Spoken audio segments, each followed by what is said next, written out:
Apara-Vidya, niedrigeres Vidya, niedrigeres Wissen. Apara-Vidya besteht aus zwei Teilen. Apara heißt niedriger, Vidya heißt Wissen. Das beinhaltet, es gibt niedrigeres Wissen, Apara-Vidya, und es gibt höheres Wissen, Para-Vidya, höchstes Wissen. Apara-Vidya ist das relative Wissen. Apara-Vidya ist das Wissen, wie Dinge funktionieren. Apara-Vidya kann heißen, du musstest irgendwie das Wissen bekommen, wie du zum Beispiel dieses Video oder dieses Audio anschaust oder anhörst.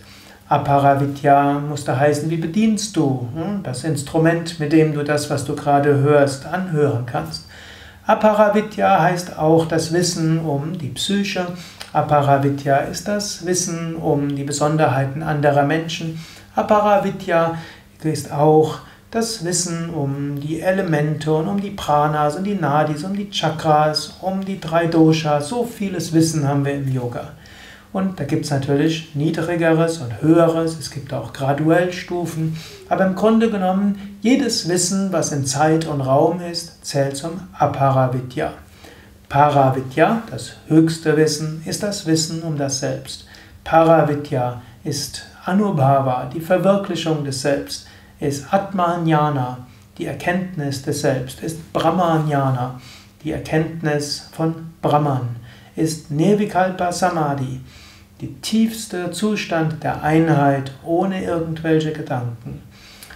Apara-Vidya ist auch schon gut. Es ist hilfreich, die Welt zu verstehen. Es ist hilfreich, dich selbst zu verstehen. Es ist hilfreich, andere Menschen zu verstehen. Es ist gut, die Schriften zu lernen. Es ist gut, Praktiken zu lernen. All das gehört zu Apara-Vidya. Es ist aber auch wichtig, dass du die Beschränkung von Apara-Vidya erkennst und dass du strebst nach Para-Vidya. Nimm Apara-Vidya als vorübergehende Hilfsmittel und erkenne Para-Vidya. Erlange Para-Vidya. Wenn du Para-Vidya erlangst, hast du dein Selbst verwirklicht. Apara-Vidya, niedrigeres Wissen.